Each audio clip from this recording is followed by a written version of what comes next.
What is being looked forward to from a leader is, he should be able to see things that other people are not able to see.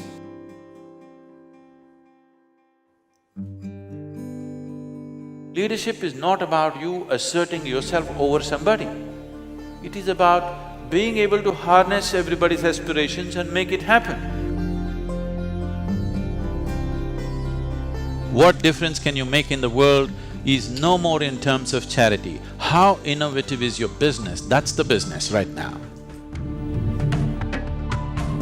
The success, even in a business space, is about growth. How many people are you touching? How vast is your operations? This is the growth of a business, not necessarily how much gold have you kept. For the very first time in the history of humanity, we have the necessary resource, we have the necessary capability, we have the necessary technology to address every human problem on the planet. Even 25 years ago, we couldn't have dreamt of it.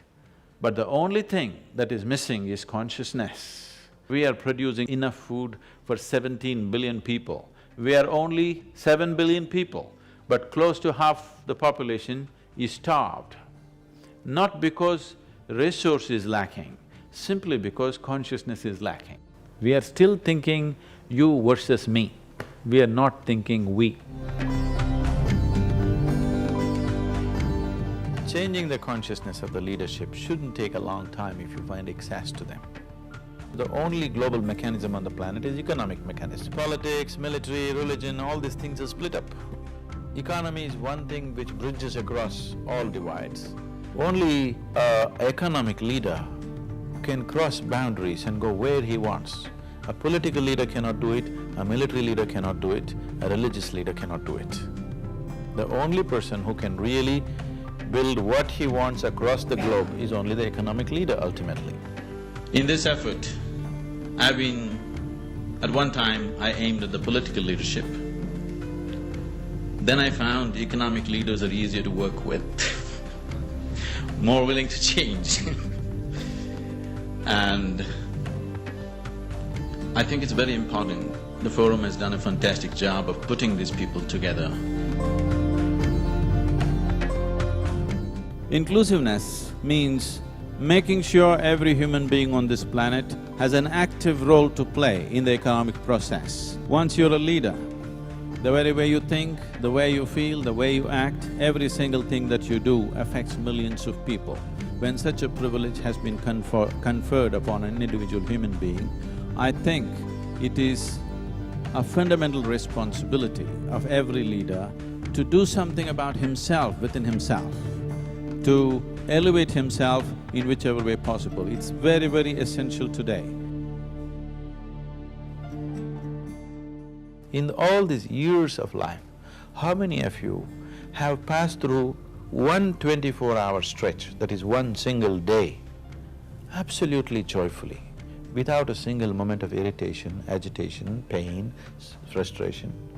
24 hours. Very few people on this planet can say yes to this, very few.